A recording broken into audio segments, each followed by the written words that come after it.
What's up, guys? Welcome to your 10th PHP tutorial. And now that we're done with loops, it's time to move on to something a little more interesting.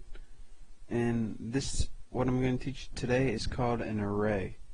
Now what an array is something that allows you to store multiple values in a single variable.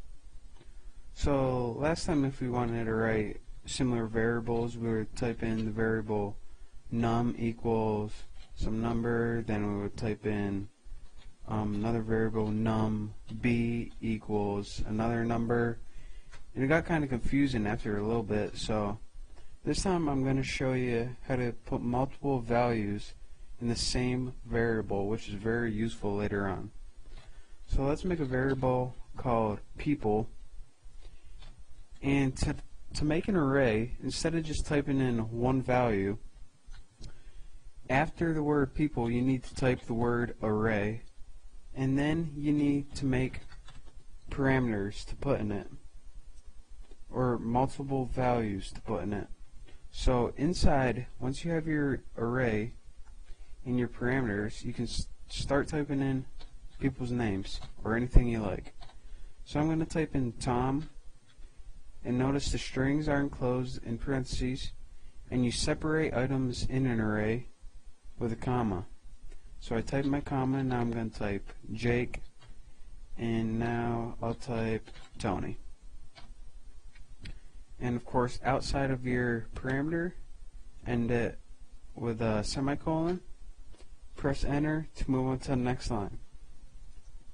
Now what the computer does is it doesn't order items in an array like me and you would count.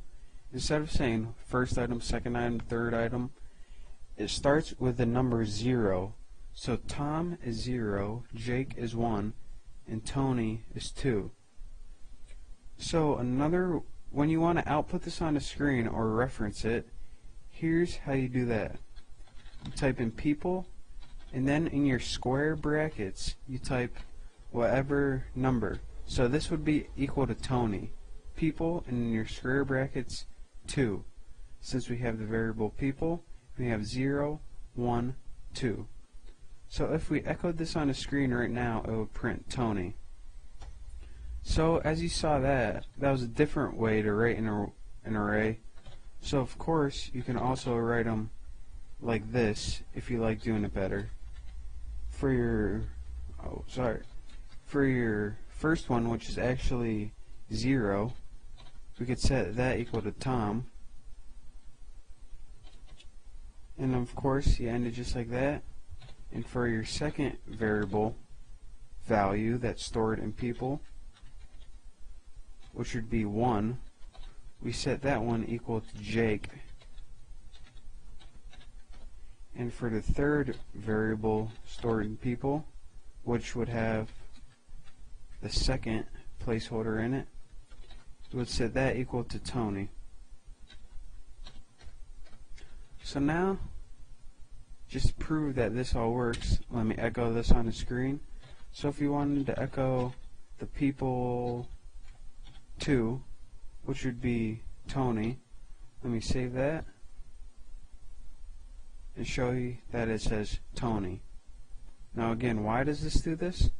Because we have an array with a bunch of values in it, and the second value in that variable, actually it's a third, but it's 2, has the value of Tony. And of course, up here is another way. Of course, we have the variable people, and we have an array, which means in this variable we're going to have all these values. This is labeled 0, 1, and 2. So as you see, if you wrote 0 and saved it, it should come up with Tom, which it does right here. So that's how if you want to get a like variable and you want to keep a bunch of similar values in it, this is how you do this. And we're also going to be using this a lot later, and it's going to come in handy for a bunch of stuff and to keep it a lot more organized. Thanks.